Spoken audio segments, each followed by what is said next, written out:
Les pieds de la chaise ont crissé bruyamment sur le parquet, avant même que je ne comprenne que ma mère tenait fermement le dossier à deux mains. Maisy pliait déjà les genoux pour s'asseoir. La chaise s'est dérobée derrière elle, et ma fille de 9 ans est tombée lourdement sur le sol. L'une de ses paumes a claqué contre le bois. Son autre main s'est accrochée à la nappe de Noël, faisant sursauter l'argenterie, et éclabousser la sauce sur les parois du bol. Pendant une seconde, la pièce s'est figée. Puis, mon cousin Harry. 2 autres membres de la famille se sont joints à lui, avec ce petit rire nerveux que les gens utilisent quand ils savent que quelque chose est cruel, mais ne veulent pas s'y opposer. Ma mère a planté la chaise à côté des enfants de Mélissa, et a lâché d'un ton sec, « C'est pour mes vrais petits-enfants. Va-t'en. » Maisy a levé les yeux vers moi. Son visage avait blêmi, mais elle ne pleurait pas. « Je suis désolée, maman, » a-t-elle murmuré, « je croyais que celle-là était pour moi. » Je me suis agenouillé près d'elle. J'ai vérifié son poignet, son genou, et l'arrière de sa tête, avant de l'aider à se relever. Sur la table, reposait le marque-place qu'elle avait fabriqué l'après-midi même. Elle avait écrit « Grand-mère » avec des lettres dorées appliquées, et dessiné 3 feuilles de haut juste en dessous. Mon père fuyait mon regard. J'ai plié la carte, et je l'ai glissée dans la poche de mon manteau. Ensuite, j'ai envoyé le message d'un seul mot, sur lequel mon avocate et moi nous étions mis d'accord plus tôt dans la journée. Le message disait « Procédez. Tu as 24 heures, ai-je dit à ma mère. » Son sourire s'est effacé. Pourquoi faire ? Mon téléphone a sonné. Priya, mon avocate, avait passé la semaine précédente à examiner une autorisation de propriété portant ma signature, bien que je ne l'ai jamais signée. J'ai mis l'appel sur haut-parleur, car j'avais encore un bras protecteur autour de ma fille. Samantha, a dit Priya, j'ai l'accord de restitution volontaire prêt. S'ils le rejettent, je peux leur signifier l'avis de résiliation de 30 jours dès demain. Veux-tu que je lance la procédure d'expulsion ? Ma mère m'a dévisagé, comme si j'étais devenue une étrangère. Mon père a pâli. Puis, il a posé la question qui m'a fait comprendre que l'incident de la chaise n'était que la partie visible de ce qu'ils avaient fait. Le district scolaire a-t-il vu le vrai bail ? Avant de vous ramener 13 jours en arrière, dites-moi comment vous allez aujourd'hui. Restez avec moi, car cette histoire de chaise n'était que le début de ce que mes parents avaient caché dans ma maison. Si les histoires sur la protection de ceux qui ne peuvent pas se défendre vous touchent, abonnez-vous à la chaîne, et continuez à regarder. 13 jours plus tôt, Maisy et moi étions assises à la table de la cuisine. Nous avions des feutres dorés, du papier cartonné rouge, et assez de paillettes pour nous suivre jusqu'au Nouvel An. Madame Delgado, la maîtresse de Maisy, avait renvoyé à la maison les restes de papier d'un projet artistique de la classe. Maisy avait alors décidé que chaque invité devait avoir un marque-place fait main. Notre maison de ville était modeste, mais elle était à nous. Je l'avais achetée 6 ans plus tôt, avant de choisir de devenir mère grâce à l'aide d'un donneur. En décembre 2025, j'avais 41 ans, Maisy en avait 9, et notre maison était l'endroit où elle pouvait étaler du papier sur chaque surface plane, sans que personne ne lui dise qu'elle prenait trop de place. Elle écrivait les noms sur les marque-places pour le dîner de Noël de ma mère, à Cedarland Cottage. Sa langue pressait le coin de sa bouche, comme chaque fois qu'elle se concentrait. « Grand-mère aime bien les feuilles de houx, n'est-ce pas ?» a-t-elle demandé. Elle va les adorer. Maisy a terminé la 3e feuille, puis a tendu la main vers une carte vierge. Sa main s'est arrêtée au-dessus. « Dois-je faire la mienne maintenant ?» a-t-elle demandé, ou attendre que grand-mère décide où je m'assieds ? Le feutre que je tenais est resté suspendu au-dessus de la carte que je décorais pour mon père. Certaines questions cherchent des informations. D'autres viennent d'enfants qui redoutent déjà la réponse, et espèrent que vous leur prouverez le contraire. Il y aura de la place pour toi, ai-je affirmé. Maisy a souri. Mais c'était ce petit sourire prudent, qu'elle utilisait lorsqu'elle essayait d'aider un adulte à se sentir mieux. Elle a écrit son propre nom à l'encre noire, toute simple, sans feuille de houx. Cedarland avait appartenu à ma tante Hélène. Après sa mort en octobre 2021, la succession s'était terminée en mai suivant, et l'acte de propriété m'avait été transféré. Le cottage était une maison de 3 chambres, située à 20 minutes de chez nous. Je l'avais hérité sans hypothèque, mais pas sans impôts, assurance, réparation ni responsabilité. Ruth Bell, la voisine de longue date de tante Hélène, envoyait encore une carte d'anniversaire à Maisy chaque année. Elle était l'une des rares adultes liées à Cedarland, qui n'obligeait jamais Maisie à se demander quelle était sa place. Mes parents y ont emménagé le 1er juillet 2022. Priya, une avocate que je connaissais depuis l'université, avait rédigé le contrat de location. Après la première année, il s'était transformé en bail au mois. Mes parents payaient 850 € par mois, un loyer bien en dessous du prix du marché. C'était suffisant pour couvrir la plupart des frais d'entretien, sans qu'ils ne se sentent dépendants de moi. Du moins, c'est ce que je m'étais dit. Je n'appelais jamais Cedarland ma maison au-devant eux. Je n'inspectais pas les pièces, ne dictais pas le choix des invités, et ne leur rappelais pas quel nom figurait sur l'acte de propriété. Ma mère y organisait des déjeuners associatifs, posait pour des photos de campagne électorale près de la cheminée de tante Hélène, et parlait publiquement de l'importance d'un foyer stable. Cet hiver-là, Judith Carvé a annoncé sa candidature au conseil scolaire du comté de Brookfield. Son premier tract la montrait debout, avec Ethan et Piper, les enfants de ma sœur Melissa. Foyer stable, famille forte, enfants protégés. Mais il ne figurait pas sur la photo. J'avais trouvé des excuses à cela. Ethan était au collège, Piper à l'école primaire, et la campagne de Judith concernait l'enseignement public. Elle voulait donc peut-être des enfants scolarisés à Brookfield à ses côtés. Je n'avais pas demandé comment il fréquentait ces écoles. Melissa vivait avec son mari, Nathan, dans le comté d'Ashford, en dehors du district de Brookfield. Lorsqu'elle mentionnait à quel point les enfants réussissaient bien, je supposais qu'ils avaient bénéficié d'un transfert légal. Personne ne m'avait demandé d'aide, j'avais donc cru qu'aucune n'avait été nécessaire. Le vendredi 12 décembre, une enveloppe recommandée est arrivée, pendant que Maisie était à l'école. L'adresse de l'expéditeur appartenait aux écoles publiques du comté de Brookfield. Un courriel sécurisé de Leona Brigg, coordinatrice des résidences du district, est arrivé dans ma boîte de réception, moins d'1 heure plus tard. Le district ne m'envoyait pas un dossier d'élève. Leona me demandait de vérifier 3 choses, étais-je propriétaire de Cedarland Cottage? Avais-je autorisé Melissa et ses enfants à y vivre? La signature figurant sur l'autorisation du propriétaire en pièce jointe, était-elle la mienne? J'ai ouvert le fichier PDF. La première page affirmait que Melissa louait 2 chambres à Judith et Gordon. La description de la propriété était exacte. Le loyer mensuel était faux. La caution était inventée. En bas du document, trônait une version de ma signature qui semblait avoir été pratiquée, jusqu'à ce que toute hésitation disparaisse. Je n'avais jamais vu ce document. J'ai appelé mon père. Il a décroché à la 4e sonnerie.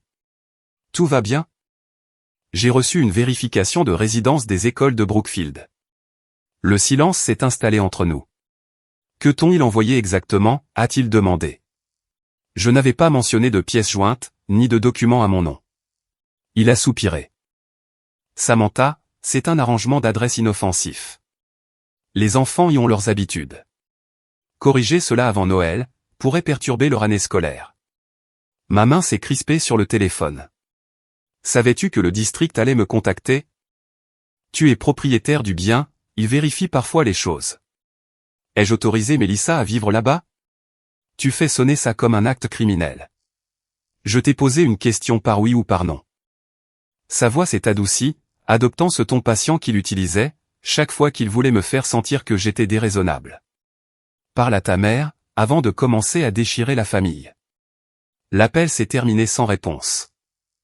J'ai transféré la demande de vérification et la pièce jointe à Priya, puis j'ai conduit jusqu'à son bureau après le travail. Elle a récupéré le véritable bail de Cedarland, et a placé les documents côte à côte. Pendant plusieurs minutes, elle n'a rien dit. Puis, avec le bout fermé de son stylo, elle a tracé les contours d'un paragraphe. Le véritable accord interdisait à mes parents de sous-louer, d'ajouter des occupants sans consentement écrit, ou d'utiliser la propriété pour établir la résidence, ou l'éligibilité d'une autre personne. Le faux document reprenait une phrase très spécifique, presque mot pour mot. À une exception près, quelqu'un en avait inversé le sens, transformant une interdiction en une permission. Cette formulation vient de mon bail, ai-je constaté. Oui, en effet, a répondu Priya. Qui y avait accès? Toi, moi, et mes parents. J'ai repensé au silence de mon père, au tract de ma mère. À Maisie, demandant si elle devait attendre pour savoir où était sa place. Priya a fait glisser les papiers vers moi. Ne signe pas encore la vérification du district. Conserve la lettre recommandée, le courriel sécurisé et ce PDF, exactement tel que tu les as reçus. Je n'essaie pas de déclencher une guerre, je veux juste comprendre ce qui s'est passé.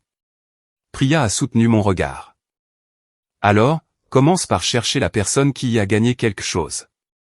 J'ai regardé le faux contrat de sous-location, ma signature imitée, et cette adresse que ma famille avait traitée comme la sienne, jusqu'à ce que quelqu'un ait besoin que mon statut de propriétaire devienne réel. Priya a tapoté les noms des enfants de Mélissa. Qui en bénéficie, a-t-elle demandé, si le district croit que les enfants de ta sœur vivent dans ta maison? La question de Priya m'a poursuivi jusqu'au travail, le lundi matin. Qui en bénéficiait, si le comté de Brookfield croyait que les enfants de Mélissa vivaient chez moi? J'ai essayé de laisser ça sur le parking. Mon premier patient était un garçon de 8 ans, nommé Caleb, qui s'était fracturé le poignet en tombant d'une trottinette. L'os avait guéri, mais pas sa confiance. Il tenait sa main serrée contre sa poitrine, et observait le visage de sa mère avant chaque mouvement. Comme si la douleur pouvait être prédite, par la réaction d'un adulte. Essaie de tourner ta paume vers le plafond, lui ai-je dit. Caleb a commencé, puis s'est arrêté net lorsque sa mère a inspiré brusquement. Je lui ai demandé de s'asseoir là où il ne pourrait pas la voir pendant un moment. Lorsqu'il a réessayé, il est allé plus loin. Les enfants apprennent la sécurité en lisant nos visages, bien avant de faire confiance à nos explications. J'avais passé des années à enseigner cette leçon aux parents, tout en ignorant avec quelle attention Maisie étudiait chaque expression à Cedar Lane. Elle savait quand le sourire de ma mère se figeait. Elle savait quand Gordon changeait de sujet. Elle savait qu'Ethan et Piper pouvaient occuper l'espace sans rien demander, pendant qu'elle attendait la permission de fabriquer son propre marque-place. À la fin de ma journée de travail, je ne voulais plus d'une théorie sur le faux bail.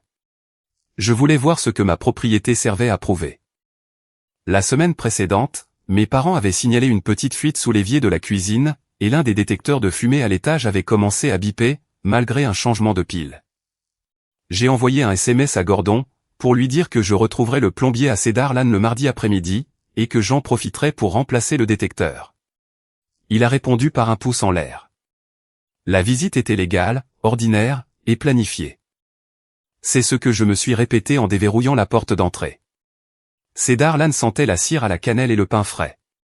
Judith avait enroulé des guirlandes autour de l'escalier, et placé des panneaux de campagne près de la table d'entrée. Gordon était dans la cuisine avec le plombier, lui expliquant la fuite avec bien plus de détails que l'artisan n'en avait besoin. Je me dirigeais vers l'escalier avec le nouveau détecteur de fumée, quand je me suis arrêté au coin repas. 2 sacs à dos de Brookfield étaient suspendus à des crochets assortis, sous un emploi du temps hebdomadaire encadré. Des chemises d'uniforme de rechange, étaient pliées dans des paniers en osier. Un devoir de mathématiques d'Ethan, et un test d'orthographe de Piper, étaient exposés dans des cadres bon marché, à côté des brochures de campagne de Judith. Au premier coup d'œil, cela ressemblait au coin d'une maison, où des enfants commençaient chaque journée d'école. Au second coup d'œil, cela ressemblait à un décor de cinéma. Les chaussures sous le banc étaient trop propres. Les chemises d'uniforme portaient encore les faux plis de leur emballage. Il n'y avait aucun crayon à moitié utilisé, aucune bouteille d'eau oubliée, aucun emballage de nourriture, aucun manteau humide. Je n'ai ouvert aucun tiroir, et je ne suis entré dans aucune chambre. Je n'en avais pas besoin. 5 personnes ne vivaient pas dans cette maison. Quelqu'un avait juste disposé suffisamment de preuves, pour qu'une photographie puisse l'affirmer. Gordon a suivi mon regard. Les sacs restent ici, parce que je les conduis le matin depuis Ashford. Je n'ai rien demandé. Il passe beaucoup de temps avec nous, a-t-il ajouté.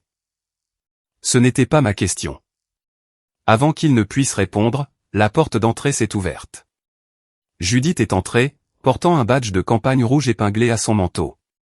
Elle a regardé de moi au sac à dos, et a immédiatement compris ce que j'examinais. Tu es venu ici pour nous inspecter, a-t-elle lancé. Je suis venu pour le détecteur de fumée et la fuite. Mais maintenant, tu regardes tes propres parents avec les yeux d'un propriétaire. Je suis le propriétaire, maman. Mais plus important encore, le district m'a envoyé un document affirmant que Mélissa et les enfants vivent ici. Judith a retiré ses gants, un doigt à la fois. Des écoles sûres ne devraient pas dépendre d'un code postal. Est-ce qu'ils vivent ici? Les enfants méritent la stabilité. Est-ce qu'ils dorment ici la plupart des nuits de semaine? Elle a levé le menton. Tu réduis toujours la famille à des formulaires, quand les sentiments deviennent dérangeants. La réponse était donc toujours non. Une brochure sur papier glacé reposait sur la table du petit déjeuner. La photo de Judith occupait le panneau avant. En dessous, un paragraphe vantait ses décennies de service, et la décrivait comme offrant un foyer de semaine stable à 2 petits-enfants de Brookfield. La formulation n'était pas accidentelle. Les sacs à dos derrière elle sur la photo, ne l'étaient pas non plus. Ma cousine Léa est arrivée pendant que je remplaçais le détecteur de fumée. Judith lui avait demandé de photographier les décorations de Noël pour sa page de campagne. Léa s'est déplacée de pièce en pièce avec son téléphone, ajustant des bougies et redressant des coussins, tandis que Judith la guidait vers les angles les plus flatteurs. Dans la salle à manger, la table principale avait été rallongée pour Noël. Près du couloir, se trouvait une petite table pliante, avec 3 chaises étroites. « N'inclus pas trop celle-là », a dit Judith à Léa. « C'est seulement pour les surplus. » Léa a modifié son angle de prise de vue, mais pas avant de prendre une photo capturant les 2 tables. Sur le buffet, des portraits scolaires encadrés d'Ethan et Piper, trônaient à côté du matériel de campagne. J'ai cherché le dessin que Maisie avait offert à Judith après Thanksgiving. Une image de Cedar Lane, avec nous tous sous un soleil jaune et de travers. Il n'y était pas. J'ai vérifié le manteau de la cheminée sans rien toucher. Judith l'a remarqué. Je fais une rotation des affaires des enfants. Où est le dessin de Maisie? Je range tout ce qui ne correspond pas aux couleurs de Noël. Il avait été fait avec des crayons rouges, verts et dorés. Judith s'est tournée vers Léa, avant que je puisse répondre. Assure-toi d'avoir les photos des petits-enfants en arrière-plan. Elle ne s'est pas corrigée. Elle n'en ressentait pas le besoin. Quand Léa est partie, Judith m'a tendu 2 cadeaux emballés, et a dit que le dîner de Noël commencerait à 17h30. Amène Maisie plus tôt, si elle veut t'aider pour les marque-places, a-t-elle ajouté. Mais prépare-la à respecter le plan de table. Je ne veux pas de confusion devant les invités. Quelle confusion, ai-je demandé. Tu sais qu'elle devient sensible, quand elle pense que les choses devraient être égales, a répondu Judith. Elle a 9 ans. Tout comme plein d'enfants, qui comprennent que chaque famille a un ordre. Gordon fixait l'évier, pendant que le plombier testait le tuyau réparé. J'avais envie de les confronter tous les 2 à propos du bail. Je voulais jeter la signature falsifiée sur la table vernie de Judith, et exiger une réponse directe. Mais Léa venait de partir, le plombier était encore à genoux sous l'évier, et Judith transformait déjà chaque question en accusation contre moi. Une dispute publique ne ferait que lui offrir une nouvelle scène. J'arriverai tôt, le jour de Noël, ai-je prévenu. Nous parlerons en privé, avant que quiconque ne s'assoie. Judith a souri, comme si elle avait remporté une victoire. Bien sûr. Maisie était silencieuse quand je l'ai récupérée à la garderie après l'école.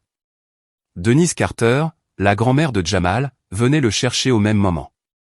Elle a tendu à Maisie un petit pain à la cannelle sorti d'un sac en papier, et a décalé son sac fourre-tout du banc, avant que Maisie n'ait à demander s'il y avait de la place. Sur le chemin du retour, Maisie a regardé défiler les maisons, jusqu'à ce que nous quittions le comté de Brookfield. « Est-ce que grand-mère a accroché mon dessin ?» a-t-elle demandé. « Pas aujourd'hui », ai-je répondu. Elle a frotté son pouce le long du bord de sa ceinture de sécurité. « A-t-elle honte parce que je n'ai pas de papa ?» La question m'a frappé, plus durement que tout ce que Judith avait pu dire. « Non. Ta famille a commencé différemment, mais il n'y a absolument aucune honte à avoir te concernant. Grand-mère pense que les familles ont besoin d'une maman et d'un papa. Elle est de la vieille école. » Maisie a de nouveau regardé par la fenêtre. Elle a eu 9 ans pour s'y faire. J'avais utilisé la même explication depuis si longtemps, que j'avais cessé d'entendre ce qu'elle exigeait de ma fille. Sois patiente. Ne le prends pas personnellement. Donne du temps à grand-mère. Dans chaque version de cette histoire, l'adulte était protégé, et on demandait à l'enfant d'attendre. Ce soir-là, j'ai répondu à Léona via le portail sécurisé du district.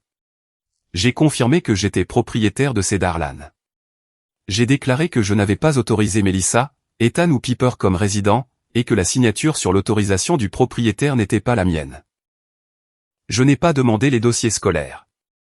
J'ai informé Léona que je consultais un avocat, et que je fournirais toute autre vérification de propriété avant la date limite indiquée. Puis, j'ai sauvegardé la confirmation, et fermé mon ordinateur portable. Mon téléphone a sonné avant que je ne puisse me lever. Le nom de Mélissa s'est affiché à l'écran. J'ai décroché sans la saluer. Que as-tu dit au district, a-t-elle demandé. J'ai confirmé les faits concernant ma propriété. Sa respiration a changé. Pourquoi une simple question d'adresse scolaire implique-t-elle déjà un avocat? J'ai regardé vers le couloir, où Maisie se brossait les dents. Mélissa ne m'avait pas demandé de quel document je parlais. Elle ne m'avait pas demandé pourquoi le district m'avait contacté. Elle savait déjà que l'adresse n'était pas celle où vivaient ses enfants. Que as-tu dit au district, a répété Mélissa. Je leur ai dit que j'étais propriétaire de Cedar Lane, que tu n'y vivais pas, et que la signature qu'ils m'ont envoyée n'était pas la mienne. Elle est restée silencieuse assez longtemps, pour que j'entende une porte de placard se fermer, quelque part derrière elle. Pouvons-nous parler sans papa et maman? C'était la première chose honnête qu'elle disait. Nous nous sommes retrouvés le lendemain matin, dans un café à mi-chemin entre Ashford et chez moi.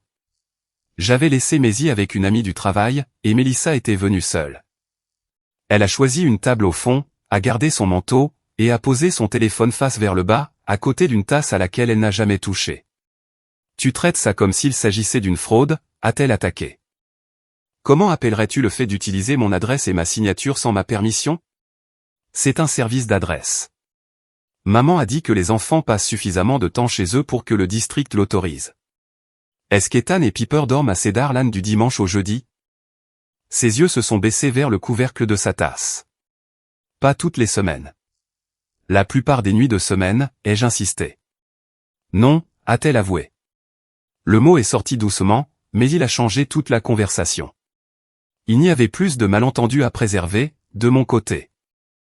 Mélissa s'est frotté les paumes l'une contre l'autre, sous la table. Ils y restent dormir parfois.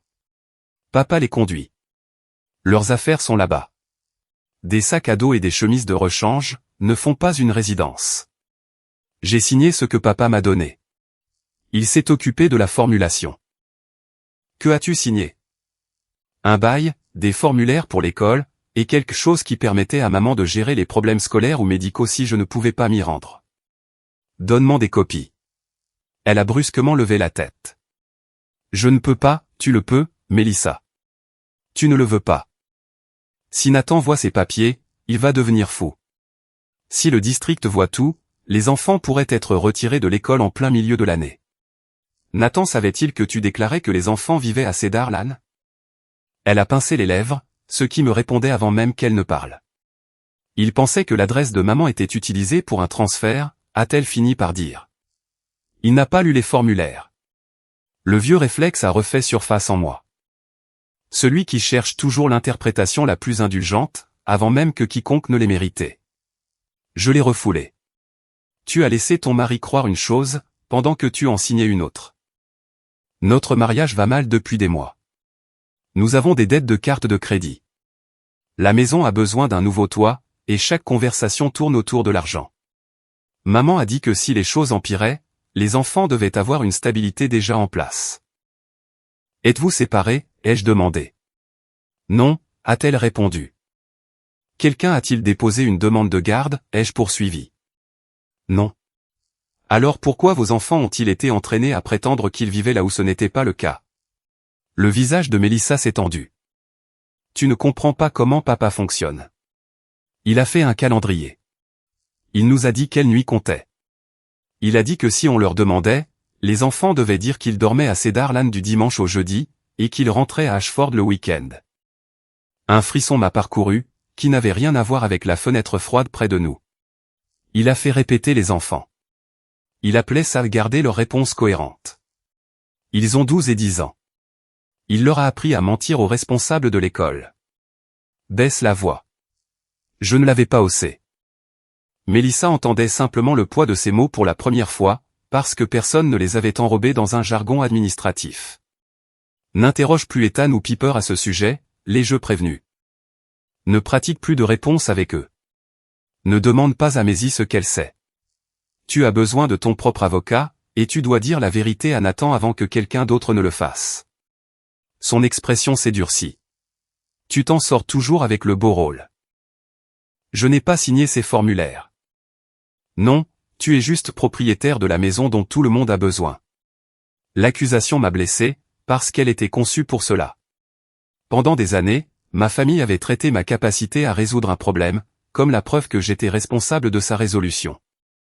Maintenant, Mélissa voulait que mon titre de propriété vaille consentement. J'ai offert à papa et maman une maison abordable, ai-je dit. Cela ne leur donnait pas le droit de fabriquer un second foyer à l'intérieur. Elle a regardé vers la porte d'entrée. Si tu corriges l'adresse, maman dira que tu l'as fait parce que tu détestes le fait que mes enfants aient un père. Je la corrige parce qu'elle est fausse. Et que se passe-t-il pour Noël? La question m'a presque fait rire, bien que rien dans cette matinée ne soit amusant. Ma signature avait été imitée, ses enfants avaient été coachés, et elle mesurait encore la crise au fait que le dîner reste, ou non, confortable. Cela dépend de ce que feront nos parents, ensuite. Mélissa est partie sans me donner les copies. Elle a porté son café intact jusqu'à la poubelle, puis a changé d'avis et l'a emporté avec elle. Comme si gaspiller 3 € serait la chose la plus irresponsable qu'elle ait faite de la journée. J'ai conduit directement au bureau de Priya. Elle a écouté sans m'interrompre pendant que je décrivais la fausse routine, les papiers que Mélissa admettait avoir signés, et les instructions de Gordon aux enfants. Quand j'ai terminé, Priya a fermé son carnet. Tu dois séparer le problème de l'école, de celui de la location, a-t-elle expliqué. Corriger un registre de propriété ne met pas automatiquement fin au droit de tes parents d'occuper Cedar Lane. Mettre fin à leur bail exige une procédure légale distincte. Je ne suis pas en train de changer les serrures. Je sais. Je t'expose quelles sont tes véritables options. La première option était un accord écrit de restitution volontaire. Judith et Gordon pouvaient convenir d'une date de déménagement raisonnable en janvier, rendre la propriété dans un état acceptable, et divulguer tout document utilisant Cedar Lane, ou mon nom. La seconde option était la résiliation de leur bail au mois par un préavis écrit. S'il restait après le 31 janvier, Priya pourrait alors entamer une procédure d'expulsion. Rien ne se passait instantanément, et rien ne se réglait par des menaces criées à travers une table de dîner. Je ne suis pas sûr de vouloir les mettre dehors, ai-je avoué. L'expression de Priya n'a pas changé. Dans ce cas, je vais préparer les documents et les garder sous le coude. Se préparer n'est pas prendre une décision. J'ai fixé le bloc-notes jaune entre nous. Je veux leur parler en privé avant le dîner de Noël. Je veux savoir s'ils corrigeront cela, sans que ça ne tourne à la guerre. Tu mélanges une réunion de famille avec une confrontation impliquant un logement et de faux documents. J'arriverai tôt. Maisie et moi partirons si maman refuse de la traiter décemment. Priya a croisé les mains. Il te faut un déclencheur clair. Pas de la colère, pas de l'embarras. Une décision que tu pourras justifier à toi-même dès demain. Nous avons convenu que si Judith ou Gordon refusaient une conversation privée, défendaient les faux registres, ou humiliaient publiquement Maisie, j'enverrai le mot unique, procédé. Priya appellerait avant 19h30.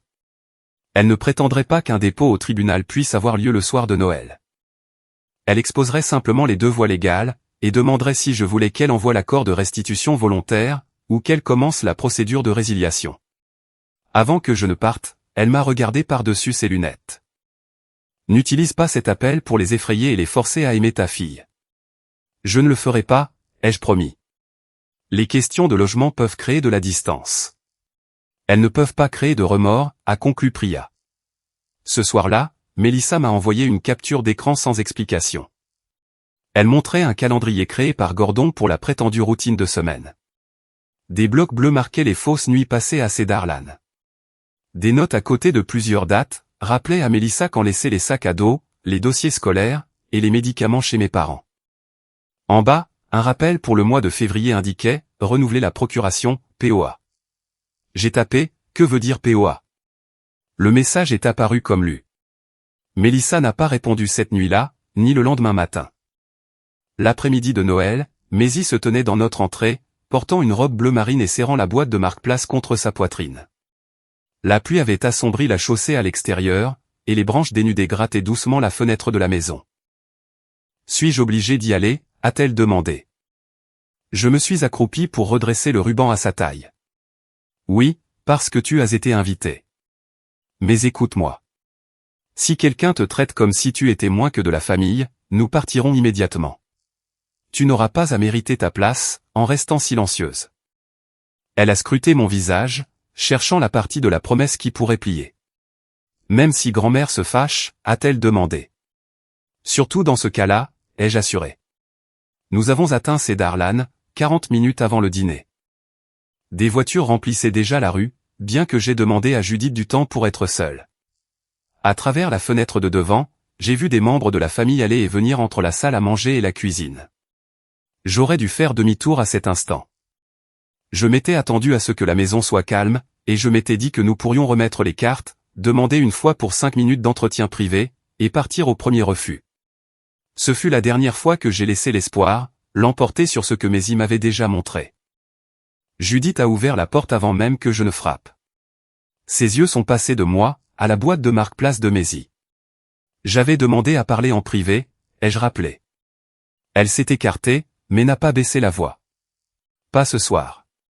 Ce soir, la famille voit où est la place de chacun. Les mots de Judith nous ont suivis dans la maison. Ce soir, la famille voit où est la place de chacun. J'avais promis que nous partirions au premier refus, et elle venait de me le donner. Mais Judith s'était déjà tournée vers le salon. Maisie serrait fort les cartes qu'elle avait passé des heures à faire, et j'ai commis l'erreur de croire que nous pourrions les distribuer et partir, avant que pire n'arrive. Ma cousine Léa arrangeait les membres de la famille pour une photo. Les enfants devant, a dit Léa. Les petits-enfants près de grand-mère et grand-père. Ethan et Piper se sont placés près de Judith, sans qu'on le leur demande.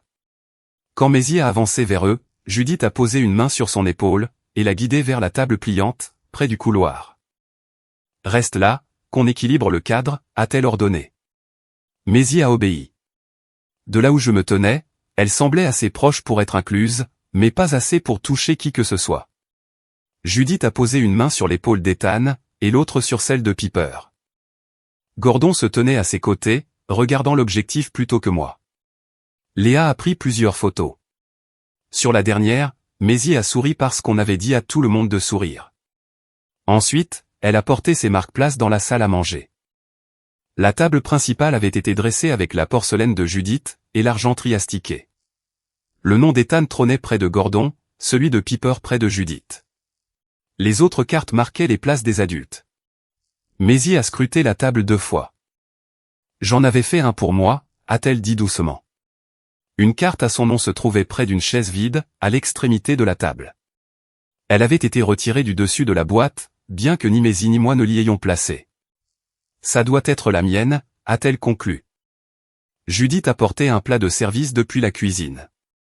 Elle a vu Maisie toucher la chaise, et ne l'a pas corrigée. Au lieu de cela, elle a posé le plat, a ajusté une bougie, et a attendu que Marc et plusieurs autres proches entrent dans la pièce. Le dîner est prêt, a-t-elle annoncé. Que chacun trouve sa place assignée. Maisie a tiré la chaise, et a commencé à s'asseoir. Judith a traversé l'espace en 2 pas rapides. Ses 2 mains se sont refermées sur le dossier, et elle l'a retiré d'un coup sec. Maisie a heurté le sol avant que je ne l'atteigne. Une de ses paumes a raclé le parquet. Son genou droit a tapé assez fort pour la faire crier. Ses doigts se sont accrochés à la nappe, faisant s'entrechoquer les fourchettes et les verres contre la porcelaine. Marc a ri ouvertement. 2 proches à côté de lui ont eu de petits rires nerveux, puis ont détourné le regard.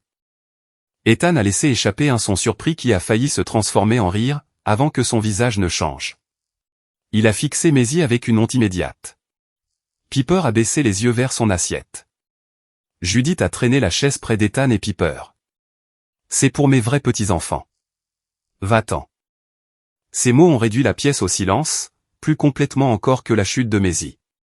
Ma fille a levé les yeux vers moi, abasourdie. Je suis désolé, maman. Je croyais que la chaise était pour moi. Je me suis laissé tomber près d'elle, et me suis forcé à agir dans le même ordre, que celui que j'utilisais avec les enfants blessés au travail. Elle connaissait son nom et savait où elle était. Elle ne s'était pas cogné la tête ni le cou. Ses pupilles semblaient régulières, et elle niait tout vertige, nausée, vision floue ou mal de tête. Je lui ai demandé de bouger les poignets et d'ouvrir et fermer les mains. Sa paume gauche était écorchée, mais pas profondément coupée. Son genou droit rougissait déjà sous ses collants. « Peux-tu le plier ?» ai-je demandé. Elle a hoché la tête, et a essayé. « Peux-tu mettre du poids dessus ?» Je l'ai aidée à se lever lentement. Elle a grimacé, mais est restée debout. J'ai gardé un bras autour de sa taille, tandis qu'elle s'appuyait contre moi. Judith nous regardait, comme si mon inquiétude faisait partie d'une scène inutile. Elle s'est fait peur. Les enfants tombent. Tu as tiré la chaise. Elle a pris une place qui ne lui était pas assignée. Elle a trouvé son propre nom, à côté de l'autre table. Judith a jeté un coup d'œil aux marque-place sur la table. Alors, elle aurait dû demander. Le corps de Maisie s'est raidi sous mon bras. Ce fut le moment où la dernière excuse que j'avais trouvée pour ma mère a cessé de fonctionner. Il ne s'agissait pas de confusion, d'un langage vieillot, ou d'une femme qui avait besoin de plus de temps. Judith avait réuni un public, laissé Maisie croire que la chaise était la sienne, et attendu le moment de pouvoir l'humilier devant tout le monde. J'ai sorti mon téléphone et j'ai envoyé à Priya le message d'un seul mot dont nous avions convenu. Il disait, procédez. Tu as 24 heures, ai-je dit à Judith. Sa bouche s'est courbée en un sourire incrédule. Pour faire quoi, Samantha? M'excuser parce que ta fille a ignoré le plan de table? Non. Tu as 24 heures pour répondre à un accord de restitution volontaire, divulguer tout document utilisant Cedar-Lan ou mon nom, et cesser d'utiliser l'adresse de ma propriété, pour des personnes qui n'y vivent pas. Le sourire a quitté son visage. Tu menacerais la maison de tes parents pour une histoire de chaise. Il ne s'agit pas seulement de la chaise. Avec toi, ce n'est jamais le cas. Tu accumules les griefs, jusqu'à ce que tu puisses punir quelqu'un. Mon téléphone a sonné. Le nom de Priya est apparu à l'écran exactement comme nous l'avions prévu. Parce que Maisie avait encore besoin de mon soutien pour rester debout, j'ai décroché d'une main et mis l'appel sur haut-parleur. Samantha, a dit Priya, j'ai l'accord de restitution volontaire sous la main. S'ils le rejettent, je peux leur signifier l'avis de résiliation de 30 jours dès demain. Veux-tu que je commence la procédure d'expulsion? Personne n'a bougé. Judith a regardé autour de la table, attendant peut-être que quelqu'un prenne sa défense. Marc fixait son couvert. Les proches qui avaient ri, étaient soudain fascinés par les bougies. Le visage de Gordon a perdu de ses couleurs. Le district a-t-il vu le véritable bail, a-t-il demandé. Priya est restée silencieuse, au bout du fil. J'ai regardé mon père. Il n'avait pas demandé si les enfants allaient perdre leur place à l'école. Il n'avait pas demandé si j'avais signalé la falsification de ma signature. Il voulait savoir si le district pouvait comparer les faux documents avec le vrai bail, qu'il avait lui-même signé autrefois. Judith s'est tournée vers lui. Pourquoi cela aurait-il de l'importance? Il ne lui a pas répondu. Priya a parlé avec précaution. Samantha, nous n'avons pas besoin de discuter de documents devant des mineurs ou la famille élargie. J'enverrai l'accord par les voies appropriées. Fais cela, ai-je dit. Le délai expire demain à 19 h. Judith a fait un pas vers moi. Tu ne vas pas transformer mon Noël en représentation juridique. C'est toi qui as créé la représentation. Tu as fait entrer un avocat dans ta salle à manger. Tu as introduit ma signature dans un dossier scolaire. Plusieurs têtes se sont levées. Gordon a brièvement fermé les yeux, mais l'expression de Judith ne s'est pas adoucie. Elle avait l'air en colère que je l'ai dit à voix haute, et non pas choquée que cela se soit produit. Les doigts de Maisie se sont resserrés sur ma manche. Je me suis tourné vers la pièce. Les enfants n'entendront pas un autre mot d'ordre juridique ce soir. Ethan m'a regardé, le visage encore rouge d'embarras. Piper est resté immobile près de la chaise que Judith avait déplacée pour eux. Aucun des enfants n'avait causé cela, et je refusais de les obliger à assister à l'effondrement des adultes autour d'eux. J'ai récupéré le manteau de Maisie, et la boîte de marque-place. Judith nous a suivis dans l'entrée. Si tu pars maintenant, a-t-elle prévenu, ne t'attends pas à ce que je te cours après. J'ai arrêté d'attendre cela, il y a des années. Personne ne nous a bloqué la porte. Il n'y a pas eu de police, d'expulsion dramatique, ni de clés confisquées. Mes parents sont restés à l'intérieur de Cedar-Lan, parce que la loi n'efface pas un bail, dans le temps qu'il faut à un enfant pour tomber. La différence, c'était que je n'allais plus protéger ce bail, des conséquences de leurs actes. La pluie tapotait contre le pare-brise, sur le chemin du retour. Maisie était assise à l'arrière, son genou blessé surélevé sur un manteau plié. Toutes les quelques minutes, je la vérifiais dans le rétroviseur. Elle regardait les maisons sombres défiler dehors, et n'a pas demandé si le dîner de Noël se poursuivrait sans nous. Mon téléphone a vibré à un feu rouge. Le message venait de Gordon, ne laisse pas Priya signifier la vie avant que je t'explique ce que Judith essayait de sécuriser, avant que le mariage de Mélissa ne s'effondre. Au moment où nous sommes arrivés à la maison, le genou de Maisie avait enflé sous ses collants, et l'écorchure sur sa paume commençait à piquer. Je l'ai installé sur le comptoir de la cuisine, je l'ai aidé à enfiler son pyjama, et j'ai nettoyé l'écorchure à l'eau tiède, pendant qu'elle fixait les marque-places dorées, encore dans leur boîte. Elle pouvait plier le genou et supporter du poids, bien que chaque mouvement la fasse grimacer, car elle était tombée lourdement. J'ai appelé la ligne d'assistance pédiatrique, et décrit exactement ce qui s'était passé. L'infirmière m'a dit de surveiller toute aggravation de la douleur, des vomissements, une somnolence inhabituelle, une confusion ou des difficultés à marcher. Si aucun de ces symptômes n'apparaissait, je pouvais utiliser de la glace, surélever la jambe, la faire se reposer, et lui donner un analgésique adapté à son âge. Maisie écoutait chaque mot. « Je vais à l'hôpital » a-t-elle demandé. Non. À moins que quelque chose ne change. Pour le moment, tu es endolorie et secouée, mais tu es en sécurité. J'ai enveloppé de la glace dans un torchon, et je l'ai placé sur son genou. Elle est restée immobile plusieurs minutes, puis a posé la question que je redoutais, depuis que nous avions quitté Cedarland. Est-ce que grand-mère et grand-père vont se retrouver à la rue, parce que je me suis assise sur la mauvaise chaise? J'ai mis le nécessaire de premier secours de côté, et je me suis approché assez près, pour que nos genoux se touchent. Ce ne sont pas les enfants qui créent les contrats de location. Ce sont les adultes qui signent des formulaires, disent la vérité ou mentent, et décident de la façon dont ils traitent les gens. Un enfant qui a besoin d'une chaise, ne peut expulser personne. Mais tu leur as donné 24 heures après ma chute. Je leur ai donné 24 heures, parce qu'ils ont utilisé ma maison, et mon nom, sans ma permission. Ce que grand-mère t'a fait m'a simplement fait arrêter de repousser une décision que je devais déjà prendre. Maisie a tripoté le bord du torchon. Si j'avais demandé avant de m'asseoir, aurait-il encore le droit de rester? Sa question m'a montré, à quelle vitesse les enfants transforment les fautes des adultes en un test qu'ils croient avoir échoué. Tu n'as rien fait de mal. Ton nom était près de la chaise. Grand-mère voulait que tu penses qu'elle était à toi, puis elle te l'a retirée pendant que les gens regardaient. Ce choix n'appartient qu'à elle. Les yeux de Maisie se sont remplis de larmes, mais elle a cligné des paupières jusqu'à ce qu'elles restent où elles étaient. Pourquoi dit-elle qu'Ethan et Piper sont de vrais petits-enfants? Je viens bien de ton corps. J'avais passé 9 ans à traduire les préjugés de Judith par des phrases qui sonnaient moins affreuses. Elle était traditionnelle, elle avait besoin de temps, elle s'inquiétait des apparences. Aucune de ces explications n'avait protégé Maisie. Elle lui avait seulement appris que la cruauté devenait acceptable, lorsqu'un adulte l'exerçait poliment. Grand-mère croit qu'une famille ne compte que si elle ressemble à ce qu'elle attend, ai-je expliqué. Elle pense qu'un enfant devrait avoir une mère et un père mariés, dont tout le monde connaît les noms. Elle a tort. Pense-t-elle que je suis fausse? Elle te traite comme si la façon dont notre famille a commencé, te rendait moins importante. J'aurais dû nommer cela plus tôt, au lieu de te demander de continuer à être patiente. Maisie a baissé les yeux sur sa paume écorchée. Tu as dit qu'elle apprenait. Je voulais croire qu'elle le faisait. Je suis désolé de t'avoir fait attendre une preuve, qu'elle n'avait pas l'intention de donner. Elle s'est appuyée contre moi, faisant attention à son genou.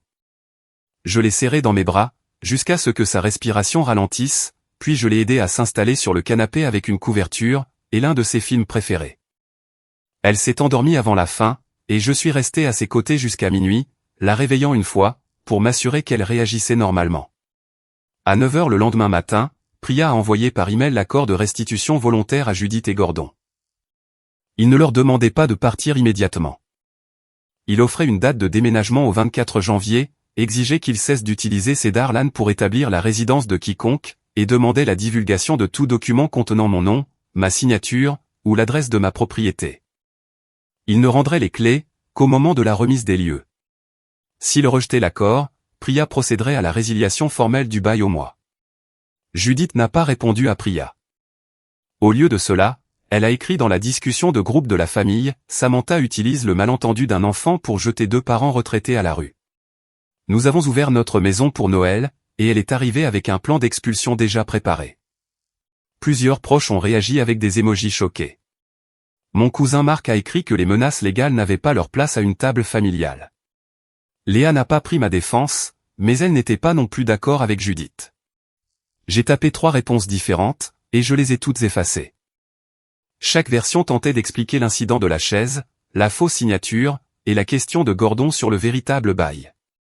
Judith voulait que je me dispute en public, car la confusion publique était plus sûre pour elle, que la documentation privée. J'ai fermé la discussion. Priya a renvoyé l'accord via l'adresse de livraison officielle, indiquée dans les documents de location, avec Gordon en copie. Elle m'a ordonné de ne pas négocier ces termes par le biais de proches, des réseaux sociaux, ou de SMS. À 11h, Gordon a demandé une réunion vidéo avec Priya et moi. Judith y était conviée, mais Gordon a déclaré qu'elle refusait d'y assister, car elle ne participerait pas à sa propre humiliation. Maisie se reposait à l'étage lorsque j'ai rejoint l'appel depuis ma cuisine. Gordon est apparu seul, dans le bureau de Cedarland. Les affiches de campagne avaient été retirées du mur derrière lui. J'ai créé l'autorisation du propriétaire, a-t-il avoué, avant même que Priya n'ait fini de confirmer les personnes présentes. J'ai également préparé le contrat de sous-location. Entendre ces aveux ne m'a apporté aucun soulagement. Cela rendait la signature falsifiée sur mon écran, beaucoup plus personnelle. « As-tu imité ma signature ?» ai-je demandé. Je l'ai reproduite, pour que le dossier ne soit pas retardé. Tu l'as falsifiée. J'ai rempli une exigence administrative. La voix de Priya est restée égale. Monsieur Carvey, nous ne menons pas un interrogatoire pénal. Samantha vous demande si vous avez apposé sa signature sur un document, sans son autorisation. Gordon m'a regardé. Oui. Le mot flottait entre nous, sans la moindre excuse. Il a prétendu que le seul but avait été de maintenir Ethan et Piper dans les écoles de Brookfield. Il a décrit les formulaires comme une réponse pratique aux limites des districts, qui nuisent aux enfants. Si l'accès à l'école était le seul but, a demandé Priya, pourquoi le dossier décrit-il un arrangement de prise en charge par un proche? Gordon a ajusté ses lunettes. Ce langage est standard. Standard pour les enfants dont les parents sont temporairement incapables d'assurer la garde en semaine, a rétorqué Priya. Melissa et Nathan vivent ensemble, à 28 minutes d'ici. Leur mariage a été instable. L'un ou l'autre parent a-t-il délégué la garde, parce qu'il était incapable de l'assumer? Ils ont signé ce qui était nécessaire. Je me suis penché vers l'écran. Quelle autorité Judith a-t-elle reçue? L'expression de Gordon s'est fermée. Tu donnes à une implication ordinaire de grands-parents, une allure sinistre. Alors, montre-nous les formulaires. Il a refusé.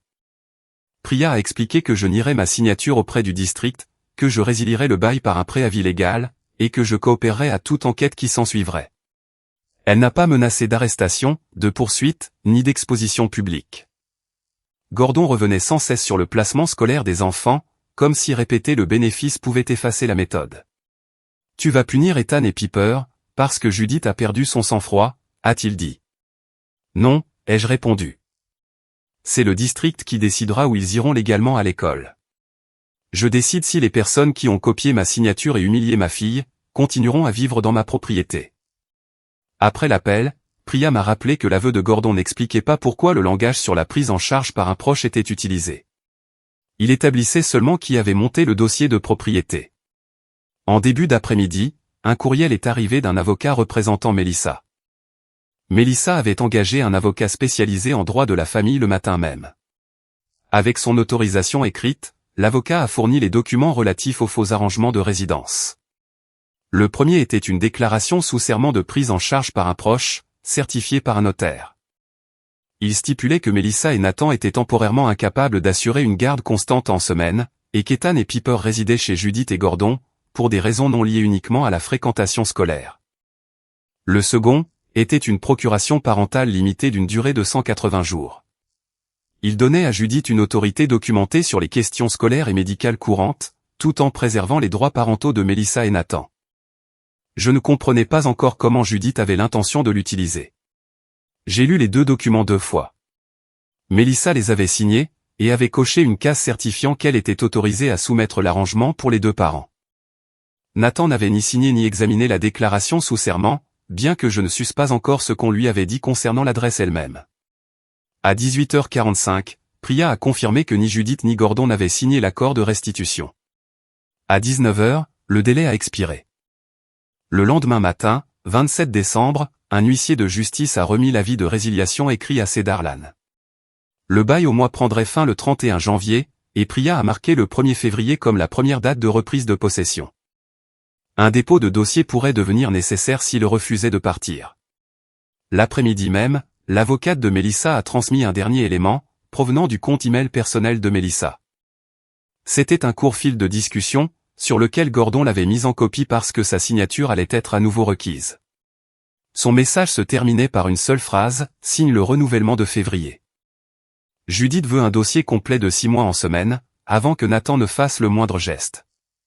L'email concernant un dossier de 6 mois changeait la question que je me posais, depuis le début. Jusqu'alors, j'avais cru que mes parents avaient monté un faux foyer pour maintenir Ethan et Piper dans les écoles de Brookfield. C'était déjà assez grave. Mais la référence de Gordon à un éventuel geste de Nathan, suggérait que l'adresse de l'école n'était pas le but final. C'était la fondation. Claire Monroe, l'avocate de Mélissa, a organisé une réunion l'après-midi du 27 décembre. Nathan s'est joint en vidéo depuis son bureau, et avait signé un consentement écrit, permettant à Claire de partager les documents nécessaires pour corriger le dossier de résidence. Mélissa était assise en face de moi, un dossier pressé à plat sous ses 2 mains. Comme si le garder fermé pouvait encore limiter ce qu'il contenait. Claire a commencé en déclarant que la réunion n'était pas une négociation de garde, et que personne ne s'engageait à utiliser les documents familiaux en dehors de la correction pour le district, et des conseils juridiques y afférents. Priya m'accompagnait pour traiter des registres de propriété, et de la fausse utilisation de ma signature. Les limites étaient importantes, pour une fois. Personne dans ma famille ne pourrait mélanger un formulaire scolaire, un contrat de location, et un service familial, en faisant une seule et même chose inoffensive. Mélissa a admis avoir signé la déclaration sous serment de prise en charge, et la procuration limitée en août. Judith les lui avait décrites comme des formulaires temporaires, qui permettaient aux enfants de fréquenter les écoles de Brookfield, et la laisser gérer une urgence si Mélissa ne pouvait pas arriver rapidement. Tu as signé une déclaration sous serment disant que tes enfants vivaient avec maman, la plupart des nuits de semaine, ai-je dit. Ce n'est pas une case qu'on coche sans la comprendre. Je savais que la partie sur l'adresse n'était pas exacte, a-t-elle répondu. Je n'ai pas compris ce que maman construisait autour de ça. Nathan s'est penché plus près de sa caméra. Je savais qu'ils utilisaient Cedarlan pour l'école. Mélissa m'avait dit que ses parents avaient arrangé un transfert autorisé, grâce aux anciens contacts de Gordon. Je savais que l'adresse n'était pas notre domicile, et j'ai choisi de ne pas demander quel papier rendait cela possible. J'ai eu tort. Je ne savais pas que quelqu'un avait déclaré que nous étions incapables de nous occuper de nos enfants. Mélissa a regardé l'écran, mais pas directement vers lui. Tu as tout de même accepté l'avantage. Oui, a-t-il dit. Mais je ne savais pas que ta mère se présentait comme leur parent de la semaine. Claire les a arrêtés avant que la dispute ne prenne de l'ampleur. Elle a demandé à Mélissa d'expliquer ce que Judith avait dit à propos de leur mariage. Les épaules de Mélissa se sont affaissées. Maman nous traite d'instables depuis plus d'1 an. Chaque fois que Nathan et moi nous disputions pour de l'argent, elle disait qu'il pourrait partir et essayer de prendre les enfants. Elle disait que j'avais besoin d'un dossier prouvant que les enfants avaient un endroit stable où aller. Le visage de Nathan s'est tendu. Nous avons des dettes. Nous nous sommes disputés.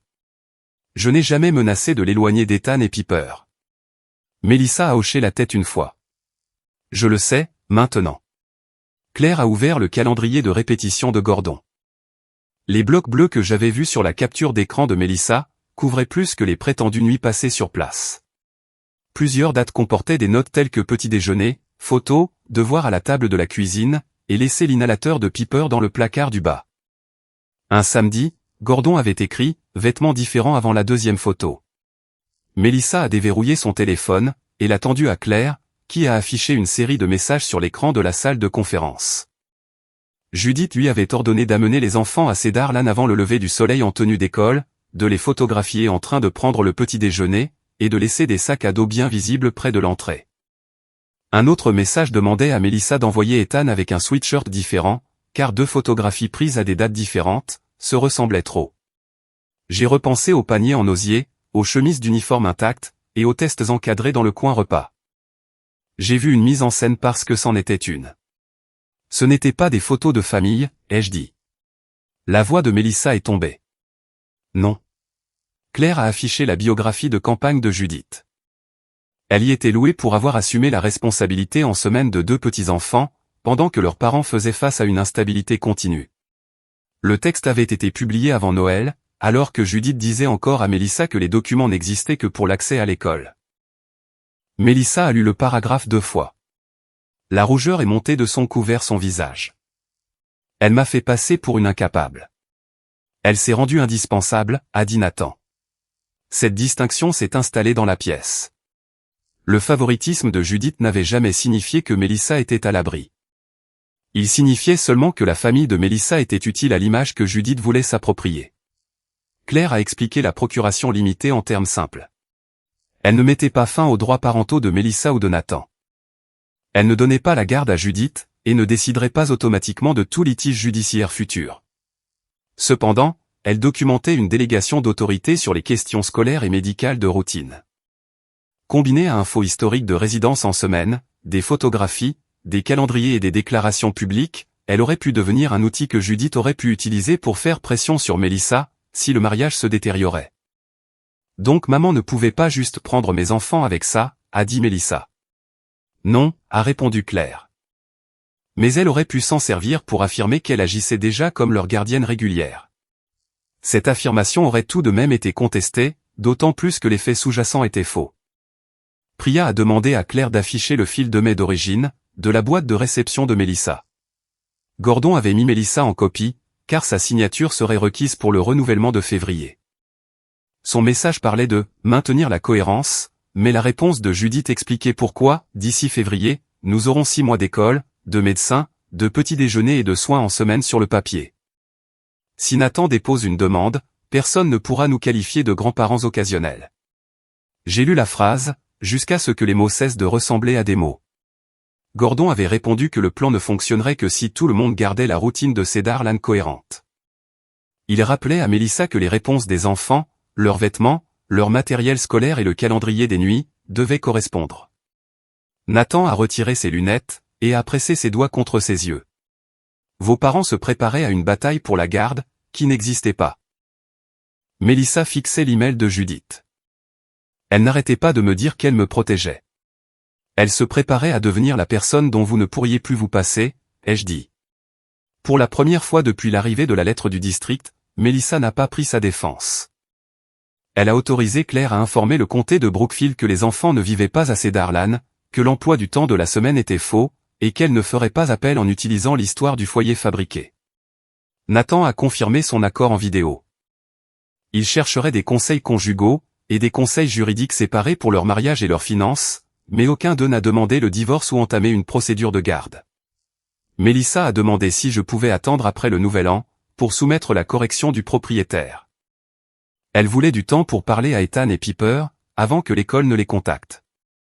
Je ne laisserai pas une signature falsifiée dans un dossier officiel pendant une semaine de plus, ai-je dit.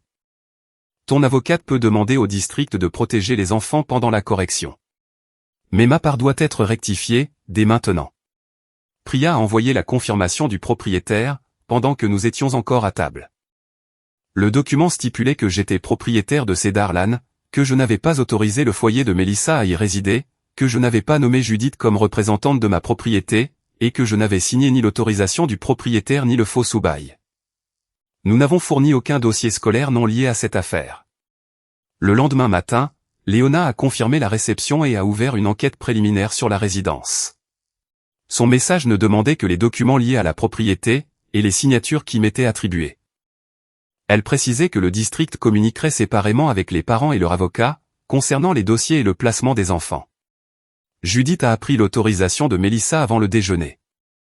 Elle m'a appelé 3 fois, puis a envoyé un message accusant Mélissa de trahir les seules personnes qui l'avaient protégée. Je n'ai pas répondu. Le mot « trahison » avait un sens différent pour Judith. Il signifiait que quelqu'un avait cessé de coopérer, avec la version de la réalité qu'elle préférait. En fin d'après-midi, un autre message de sa part est arrivé. Celui-ci contenait une image d'aperçu de Judith, assise dans le salon de Cedar Lane sous sa bannière de campagne. Un éclairage annulaire se reflétait dans la fenêtre, et Gordon apparaissait flou, près du bord du cadre. Sa légende disait « Tu voulais que la vérité soit publique. Maintenant, tout le monde va entendre pourquoi nous utilisions cette adresse. Judith a posté la vidéo le 29 décembre, à 8h14. Je préparais le repas de Maisy quand Priya a appelé, et m'a dit de ne pas commenter, de ne pas la partager, et de ne pas l'envoyer aux proches. Elle m'a demandé d'enregistrer l'écran de la page entière, y compris la date, le nom du compte, la légende et les commentaires publics. Maisy s'habillait à l'étage. J'ai mis mes écouteurs avant d'ouvrir la vidéo, car je ne voulais pas que la voix de ma mère atteigne sa chambre. Judith était assise sous le manteau de la cheminée de Cedarland, portant le blazer rouge de ses photos de campagne. Son panneau de conseil scolaire se trouvait derrière une de ses épaules. Gordon est apparu au bord du cadre pendant moins d'une seconde, avant de s'éloigner. Ma fille a donné un préavis à 2 parents retraités de quitter leur foyer, a commencé Judith, parce que nous avons aidé nos petits-enfants à fréquenter une école sûre. Elle s'est décrite comme une grand-mère punie pour s'être trop souciée des siens.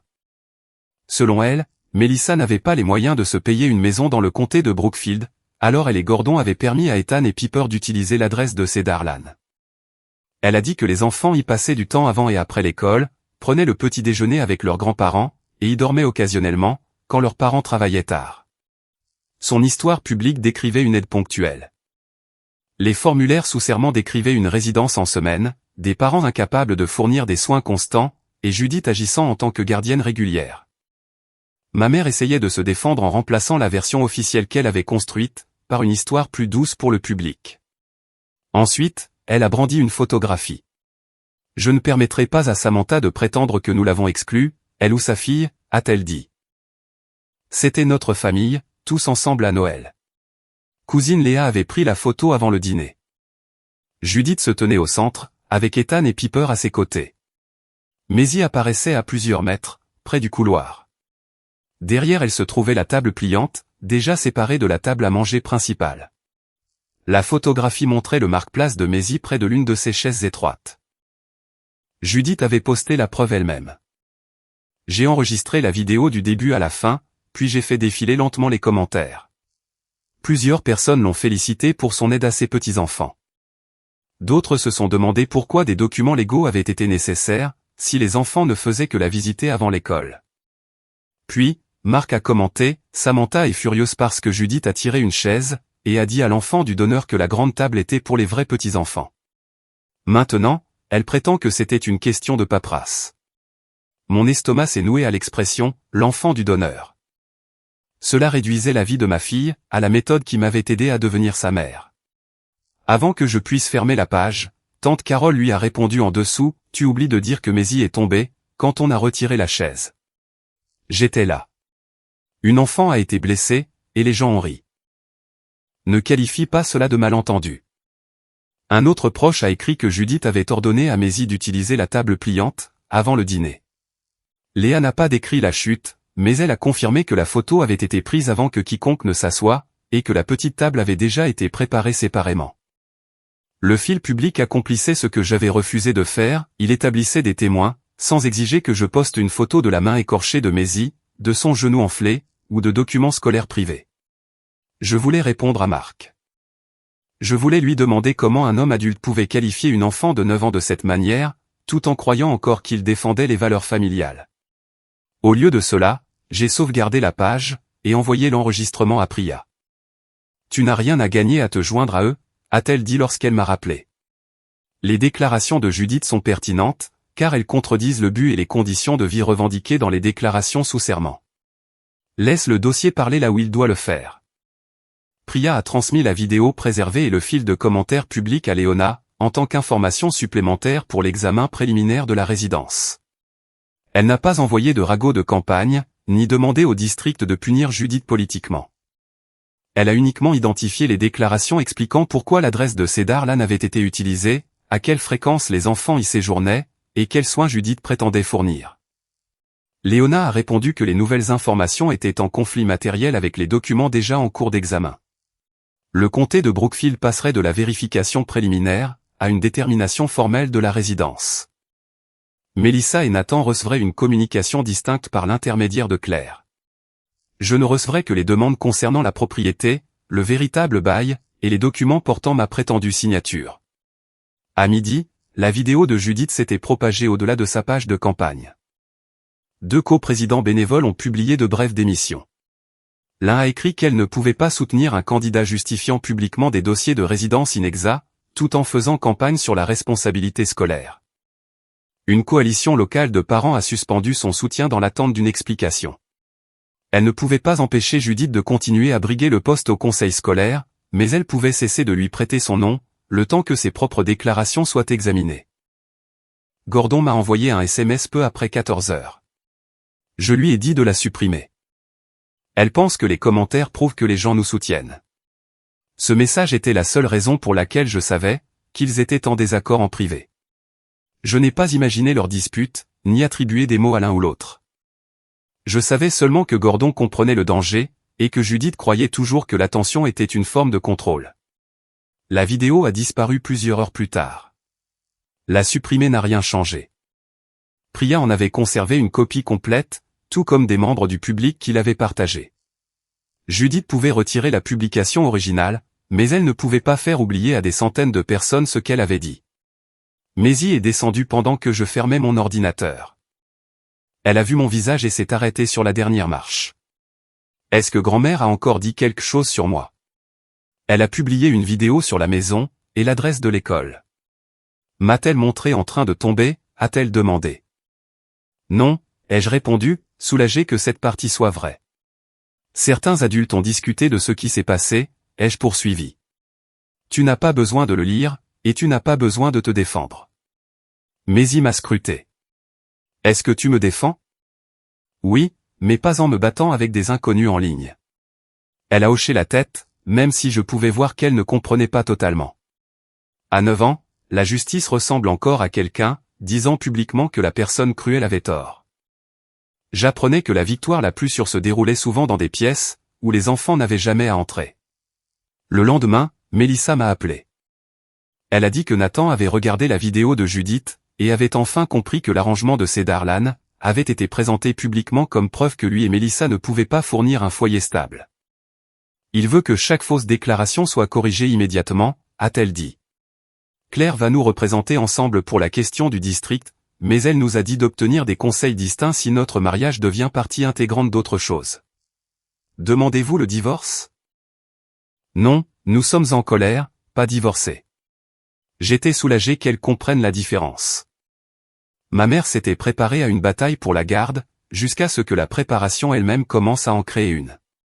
La veille du Nouvel An, Gordon a envoyé un email à Priya au lieu de me contacter directement. Il proposait de fournir les baux modifiables, les calendriers et les modèles de formulaires qu'il avait créés. En retour, il voulait une assurance écrite que je limiterais ma coopération à nier ma signature, et que je n'aiderais pas le district au-delà de la correction du registre de propriété. Priya a lu sa proposition à voix haute pendant notre appel. Il offre des preuves en échange d'un contrôle sur ce que tu dis avec véracité, a-t-elle dit. Puis-je accepter juste pour obtenir les dossiers? Non. L'examen du district appartient au district. Tu ne peux pas marchander son autorité, et tu ne devrais pas promettre de retenir des faits pertinents. J'ai pensé au message de campagne de Judith sur les foyers stables. Chaque décision que mes parents avaient prise revenait au même besoin, ils voulaient décider quels faits comptaient, quels enfants étaient à leur place, et quelle version de la famille tout le monde avait le droit de voir. Le 2 janvier, Léona a envoyé des avis de conférence officiels via le portail sécurisé. La réunion aurait lieu le 12 janvier. Priya et moi étions inclus uniquement pour les questions impliquant la propriété de Cedar Lane, le bail, et les signatures qui m'étaient attribuées. Une pièce jointe énumérait les documents que le district s'attendait à ce que j'authentifie. J'ai reconnu le faux sous-bail, et l'autorisation du propriétaire du premier paquet. Le 3e document était nouveau, il nommait Judith Carvé comme mon agent de propriété autorisé, lui donnant la permission d'approuver des résidents supplémentaires, d'exécuter des documents d'occupation et de vérifier les informations du foyer en mon nom. Mon ancienne signature figurait en bas. Je n'avais jamais vu ce document, et je n'avais jamais donné d'autorité à ma mère sur Cedar Lane. La fausse autorisation d'agent de propriété avait été construite, à partir d'un véritable élément de mon passé. Le 5 janvier, Priya l'a placé à côté d'une approbation d'entretien que j'avais signée 4 ans plus tôt, lorsque Cedar Lane avait eu besoin de travaux de plomberie d'urgence. Gordon en avait reçu une copie scannée, car il était à la maison pour laisser entrer l'entrepreneur. La signature sur le document scolaire était la même image, redimensionné et collé sous un texte donnant à Judith une autorité, que je n'avais jamais accordée. Priya n'a pas appelé ça une percée médico-légale. Elle m'a demandé de signer une déclaration stipulant ce que j'avais et n'avais pas autorisé, puis a joint la véritable approbation d'entretien pour montrer l'objectif limité de la signature originale. Ma déclaration était simple, j'étais propriétaire de Cedarland. Judith et Gordon étaient des locataires, pas des agents immobiliers. Je n'avais jamais autorisé la famille de Melissa à y vivre, n'avais jamais permis de sous-louer, et n'avais jamais autorisé aucun de mes parents à signer des documents d'occupation en mon nom. Léona a confirmé la réception, et a envoyé la liste des preuves à chaque partie via la procédure officielle du district. Je n'ai reçu ni les notes d'Ethan, ni son historique de présence, ni ses dossiers médicaux, ni quoi que ce soit d'autre, non lié à ma propriété. Ce que j'ai vu se limiter aux documents portant mon nom, mon adresse, ou mon autorité prétendue. Melissa et Nathan, par l'intermédiaire de Claire, ont fourni la déclaration sous serment originale, la procuration limitée, le calendrier des nuits de Gordon, le fil de mai et les instructions de Judith, concernant les photos et le matériel scolaire. La conférence sur la résidence a eu lieu le 12 janvier, dans une salle de réunion du district, sans caméra, sans bénévoles de campagne ni famille élargie. Léona était assise en bout de table, à côté de l'avocat du district. Melissa et Nathan étaient là avec Claire. Judith et Gordon avaient engagé leur propre avocat. Priya était assise à mes côtés, car mon rôle concernait Cedarland, et les signatures m'étant attribuées. Judith arborait la même expression calme que sur ses photos de campagne. Elle semblait irritée par l'intimité de la pièce, comme si une procédure ne pouvant être transformée en spectacle, était en quelque sorte injuste. Léona a commencé par la routine réelle des enfants. Melissa et Nathan ont confirmé qu'Ethan et Piper dormaient dans la maison d'Ashford, et Claire a fourni les factures des services publics et les registres de transport via le canal requis par le district. Le calendrier des nuits de Gordon contredisait cette routine, tandis que les photographies étiquetées comme des matins d'école distincts, avaient été mises en scène lors de visites de week-end. Léona n'a pas interrogé Ethan ou Piper devant nous. Elle a clairement indiqué que des réponses dictées ne seraient pas considérées, comme si les enfants avaient conçu l'arrangement. Lorsque les documents de propriété ont été abordés, Priya m'a tendu le véritable bail. Léona a ensuite examiné le faux contrat de sous-location, l'autorisation du propriétaire, et le formulaire d'agent de propriété. J'ai nié chaque signature, et chaque attribution d'autorité prétendue. Priya a montré l'approbation d'entretien, dont ma signature scannée avait été extraite. L'avocat de Gordon a qualifié certains de ces documents de brouillons. Les dates de soumission et les propres emails de Gordon ont montré qu'ils avaient été utilisés comme vérification finale de l'inscription. Melissa a admis avoir signé des déclarations qu'elle savait fausses, parce qu'elle voulait que les enfants restent à Brookfield. Nathan a signé une correction reconnaissant qu'il avait accepté un arrangement d'adresse douteux, mais qu'il n'avait jamais accepté d'être décrit comme incapable de s'occuper de ses enfants. Gordon a ensuite admis avoir rédigé les formulaires, et créé le calendrier. Je voulais de la cohérence, a-t-il dit. Les enfants donnent des réponses différentes quand les adultes posent des questions compliquées. Vous leur avez appris des réponses, a rétorqué Léona. Je les ai préparés à ne pas être confus. Vous avez préparé un faux foyer, et ensuite, vous avez entraîné les enfants à le décrire. Judith s'est finalement penchée en avant. Les grands-parents contournent les règles pour leurs petits-enfants tous les jours. Nous les avons nourris, conduits, aidés pour leurs devoirs, et leur avons donné accès à de meilleures écoles. Aucun enfant n'a été lésé, par le fait d'avoir plus d'adultes pour s'occuper d'eux. La voix de Léona est restée constante. L'aide familiale ordinaire ne nécessite pas de déclaration notariée affirmant que les parents ne peuvent pas fournir de soins constants. Elle ne nécessite pas de faux baux, de signatures copiées, ou de fausses preuves de résidence nocturne. L'avocat de Judith a touché son bras, mais elle s'est dégagée. Gordon a suivi mes instructions, parce que Samantha refusait d'aider les petits-enfants qui avaient une vraie famille à préserver. La pièce est devenue très silencieuse.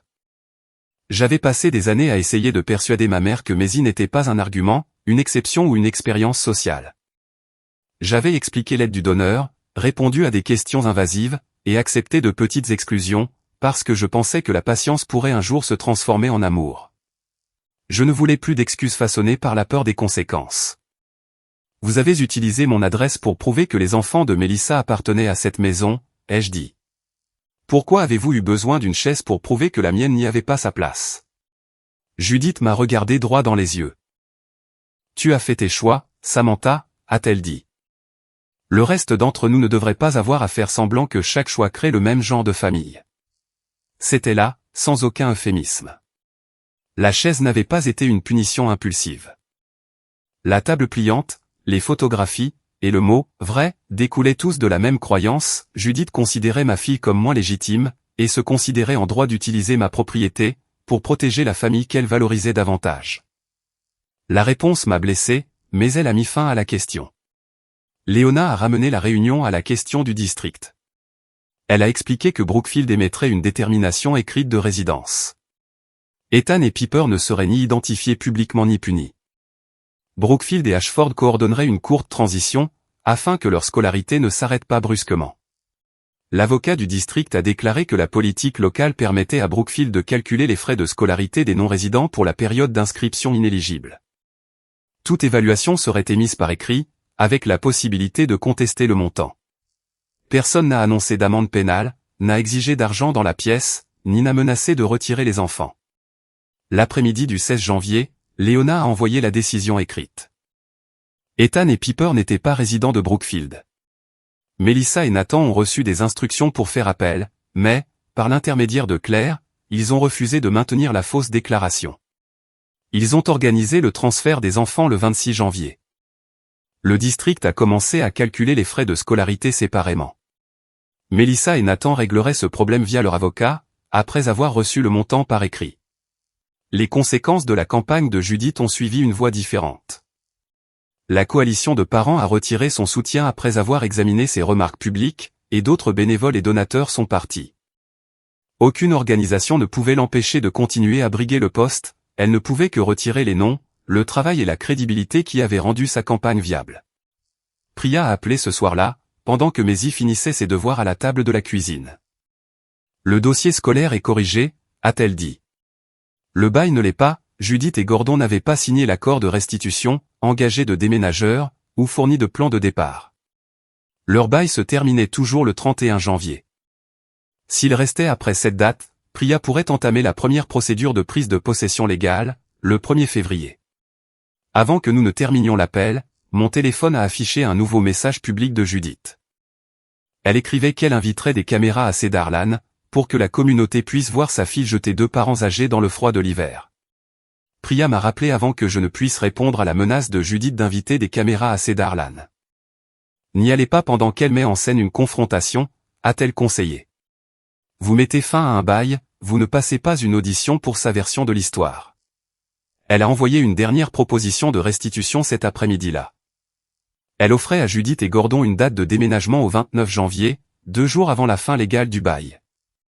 Il rendrait toutes les clés lors de l'état des lieux, retirerait les documents de campagne de la propriété, cesserait d'utiliser Cedar Lane comme adresse pour quiconque, et conserverait tout dossier lié à l'enquête du district. L'accord n'exigeait pas d'aveu public. Il ne les obligeait pas à renoncer à des droits non liés, ou à admettre des fautes au-delà des termes de la propriété. Ils pouvaient partir discrètement, ou rester après le 31 janvier et faire face à un procès en expulsion légale. Judith a répondu par l'intermédiaire de son avocat avec une seule exigence. Elle voulait continuer à utiliser le garage pour les panneaux de campagne, les tables et les documents imprimés, jusqu'à l'élection de novembre. J'ai refusé. Mettre fin au bail tout en permettant à sa campagne de rester dans mon garage, aurait laissé la porte ouverte à tous les niveaux. Cedar Lane ne pouvait pas cesser d'être sa maison, tout en continuant à servir de quartier général pour l'image qu'elle y avait bâtie.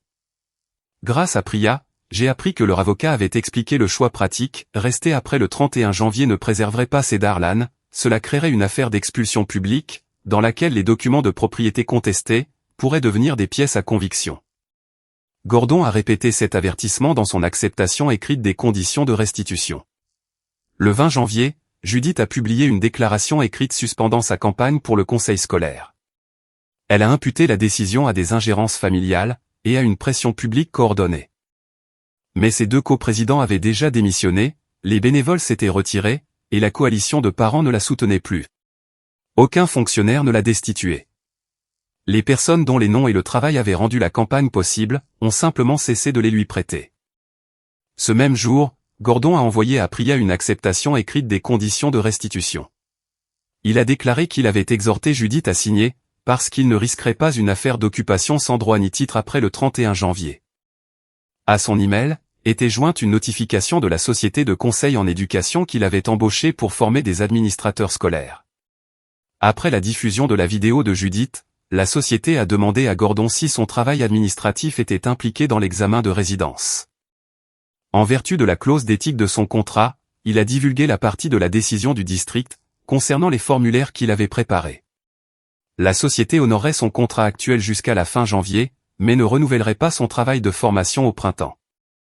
Il avait passé des années à se présenter comme un expert en administration des résidences.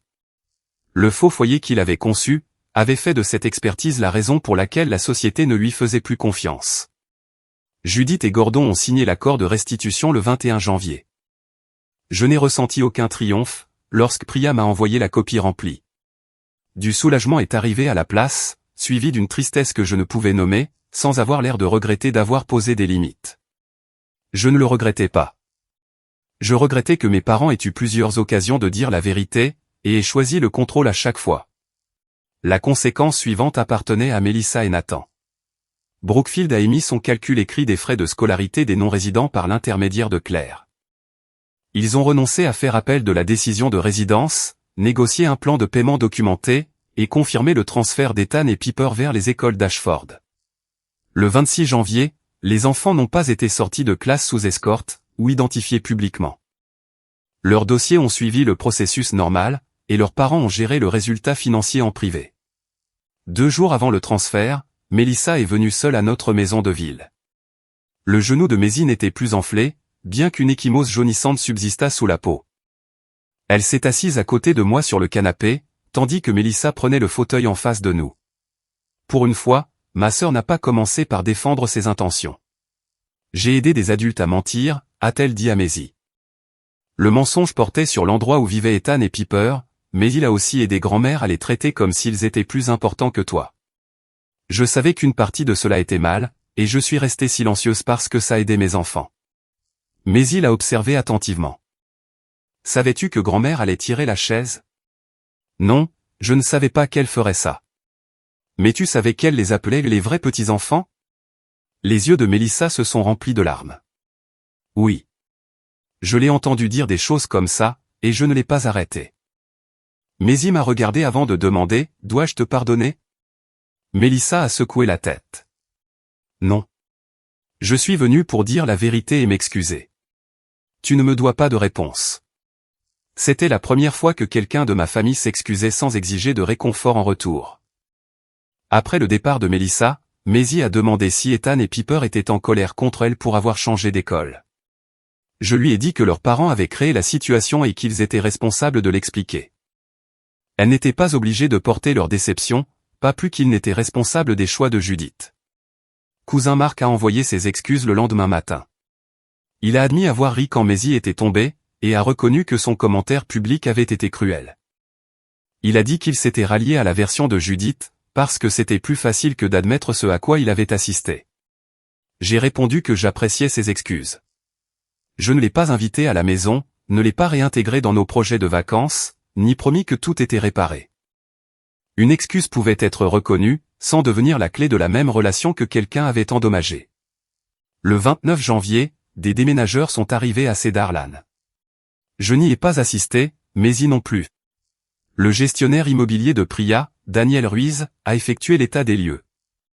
Après le départ du dernier camion, il a documenté des dommages mineurs sur les murs, plusieurs panneaux de campagne abandonnés, et une charnière d'armoire cassée. Rien ne nécessitait de dispute. Dans l'allée, Daniel a récupéré chaque clé de l'extérieur, du garage et de la boîte aux lettres. Gordon a signé la confirmation de restitution. Le bail a pris fin avant la date de résiliation légale, de sorte qu'aucun procès en expulsion n'a été nécessaire. Parmi les objets laissés derrière, se trouvait une boîte en carton contenant des photographies de famille.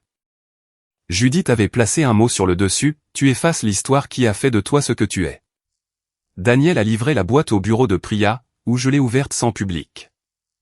À l'intérieur, se trouvaient des photographies d'enfance, des photos de tante Hélène, de vieux portraits d'école, et des images de fêtes datant d'avant la naissance de Maisie. J'ai gardé les photographies qui appartenaient à ma vie. J'ai placé le reste dans un conteneur de stockage, plutôt que de les détruire ou de les rendre avec colère. Établir une limite n'exigeait pas que je fasse preuve de cruauté dans la direction opposée. Gordon avait laissé une lettre séparée et scellée. Il y écrivait qu'il avait copié ma signature, inventé l'autorisation de propriété, construit le calendrier de la semaine, et entraîné Ethan et Piper à donner des réponses correspondantes. Il n'a pas qualifié ces actions de raccourcis administratifs. Il les a qualifiées de malhonnêtes. Vers la fin, il a demandé si sa coopération pourrait un jour lui valoir un contact avec Maisie. J'ai répondu par l'intermédiaire de Priya, la prise de responsabilité peut entamer une conversation future, mais elle n'achète pas l'accès à un enfant.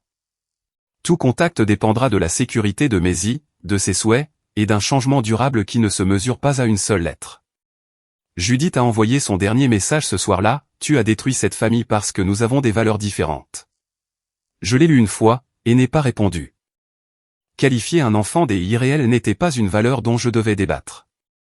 Falsifier une autorité n'était pas une différence d'opinion.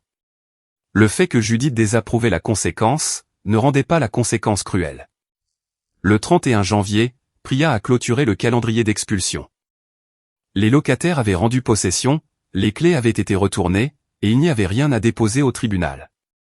J'ai visité Cedar Land cet après-midi-là, uniquement parce que Daniel avait besoin que j'approuve des réparations.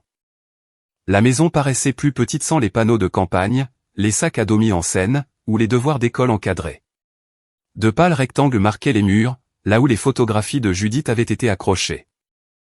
Je n'ai pas changé les serrures en écoutant de la musique, et je n'ai pas traversé les pièces en m'imaginant victorieuse.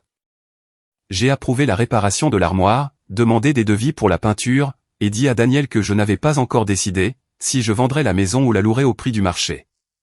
Maisie m'attendait dans l'entrée, son manteau zippé jusqu'au menton. Que arrivera-t-il à Cedar Land, a-t-elle demandé. Je n'ai pas encore décidé. Elle a réfléchi à cela, puis a tendu la main vers la mienne. Alors la maison peut attendre. Je n'en ai pas besoin.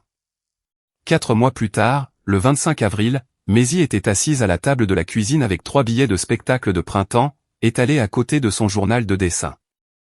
Son genou avait complètement guéri, l'ecchymose avait disparu bien avant la fin de l'hiver, et elle n'hésitait plus avant de s'asseoir dans des endroits inconnus. La blessure la plus profonde avait demandé plus de patience. Après les vacances de Noël, elle étudiait parfois le visage d'un adulte avant d'accepter une invitation. Comme si la gentillesse pouvait lui être retirée, dès lors qu'il y avait suffisamment de gens pour regarder. Madame Delgado, son enseignante et la personne supervisant le spectacle, l'avait remarqué avant moi.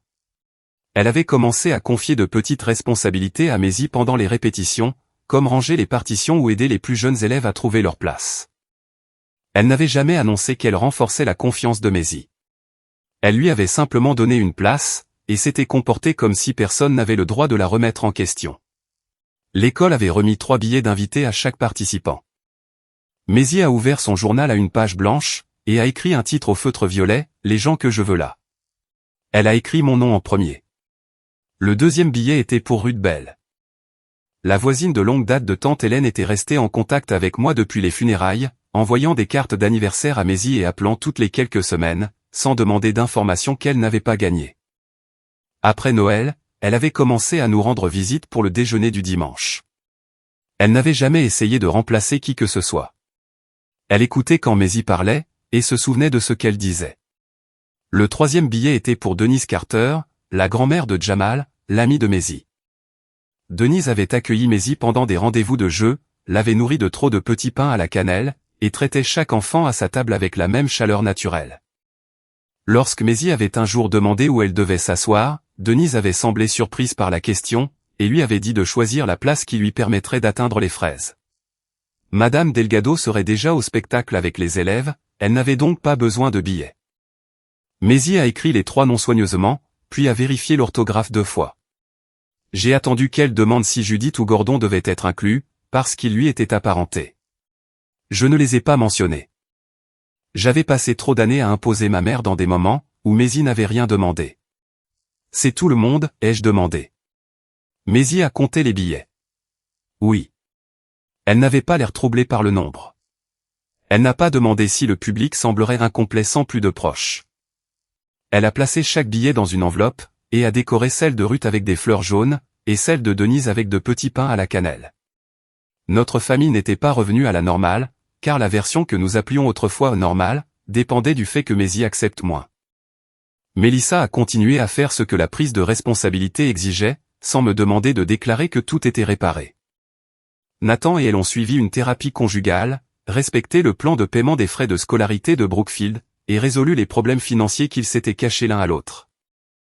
Elle me donnait des nouvelles de temps en temps par des messages, qui ne demandaient pas de réponse immédiate. Ethan et Piper se sont adaptés à leurs écoles d'Ashford, plus rapidement que les adultes ne le craignaient. Leurs contacts avec Maisie sont restés limités et ordinaires. Ils ont échangé des messages d'anniversaire, ont discuté lors d'une visite familiale supervisée avec Mélissa, et ont joué 2 fois à un jeu de mots en ligne. Personne n'a forcé les 3 enfants à une intimité instantanée, pour prouver que les adultes avaient appris quelque chose.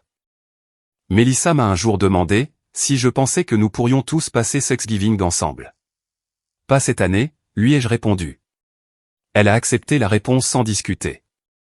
Cela comptait plus que n'importe quelle promesse qu'elle aurait pu faire. Gordon a envoyé une 2e lettre en mars. Contrairement à la première, elle ne demandait pas si sa coopération lui avait valu l'accès à Maisie. Il écrivait que copier ma signature et coacher Ethan et Piper avaient été ses choix, et non des actions que Judith lui avait imposées. Plus important encore, il admettait ce que sa première lettre avait évité, il avait regardé Judith retirer la chaise, et s'était d'abord inquiété de protéger le véritable bail, plutôt que l'enfant sur le sol. J'ai conservé la lettre avec Priya. Je n'ai pas obligé Maisie à la lire. La confession d'un adulte appartient à cet adulte, jusqu'à ce que l'enfant soit assez grand et désireux de décider si elle lui est utile. Judith a envoyé une carte 2 semaines avant le spectacle. Le recto montrait une famille à l'aquarelle réunie sous un arbre en fleurs. À l'intérieur, elle écrivait qu'il s'était passé trop de choses de tous les côtés, et que les liens du sang devaient compter plus que de vieux griefs. Il n'y avait aucune mention de la chute de Maisie, des faux documents, ou des mots « vrais petits-enfants ».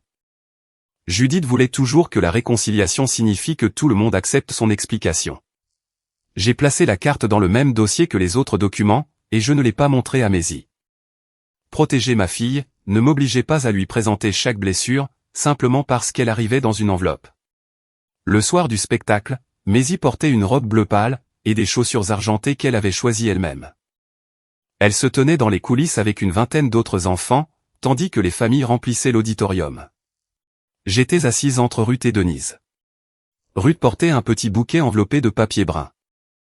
Denise avait apporté assez de menthe pour toute une rangée, et m'a chuchoté que les chaises d'école avaient été conçues par des gens qui n'aimaient pas les grands-parents. Lorsque le rideau s'est ouvert, Maisie a marché jusqu'à sa place sous les lumières de la scène. L'espace d'un bref instant, elle a scruté le public. J'ai revu son ancienne prudence, dans la façon dont ses yeux parcouraient les rangées. Puis, elle m'a trouvé. Elle a trouvé Ruth tenant les fleurs, et Denise lui faisant signe, avant que Madame Delgado ne signale doucement à tout le monde de s'installer. Les épaules de Maisie se sont détendues. Elle n'a plus cherché. Le spectacle était un ensemble de chansons, de courtes lectures, et de dessins d'élèves projetés derrière les enfants. Maisie a lu 4 lignes sur les jardins printaniers. Sa voix a tremblé sur la première phrase, et s'est stabilisée à la 2e. Quand elle a terminé, le public a applaudi, et elle a souri, sans chercher du regard les endroits où des proches absents auraient pu s'asseoir. Après le spectacle, elle a couru vers nous dans le couloir. « On peut aller manger une pizza ?» a-t-elle demandé. « Tous les gens que j'ai invités ?» Denise a dit qu'elle n'avait jamais rejeté une invitation, impliquant du fromage fondu. Ruth a tendu le bouquet à Maisie, et Madame Delgado s'est jointe à nous assez longtemps pour lui dire à quel point elle avait parlé clairement. Il n'y a pas eu de dîner de Noël de remplacement. Nous n'avons pas recréé une table de fête, ni transformé un repas ordinaire en une cérémonie sur la façon de survivre à ma mère. Nous sommes allés dans un restaurant de quartier bondé, avons commandé 2 grandes pizzas, et avons joyeusement débattu pour savoir si la nana avait sa place sur l'une d'elles. Maisie a parlé du spectacle, de l'entrée ratée de Jamal, et du garçon qui avait éternué pendant la lecture la plus silencieuse. Personne ne lui a demandé de parler de ses Darlan. Personne ne l'a félicité pour sa force, ni n'a attendu d'elle qu'elle transforme sa douleur en une leçon pour les adultes. Elle avait le droit de profiter de sa soirée. De retour à la maison, elle a ouvert son journal de dessin et a scotché la liste des invités, sous un croquis de la scène. Elle a lissé la page de ses 2 mains. Je me tenais dans l'embrasure de la porte, me rappelant l'époque où je croyais que chaque réunion de famille nécessitait la présence de chaque membre, pour être considérée comme complète. J'avais confondu l'intégralité avec la présence, et la biologie avec le droit. En essayant de garder mes parents dans la vie de Maisie, je leur avais permis de se comporter comme si leur présence était un cadeau, qu'elle devait mériter. Maisie a refermé le journal, sans vérifier si un autre nom devait être ajouté. Judith avait voulu l'autorité de décider, quels petits-enfants étaient de vrais petits-enfants. Elle avait perdu cette autorité, au moment où j'avais cessé de lui demander de l'utiliser avec gentillesse. Ma fille n'avait pas besoin de forcer quiconque à la revendiquer. Elle avait appris à reconnaître les personnes, avec qui la joie semblait en sécurité. Et elle était enfin libre de les choisir elle-même.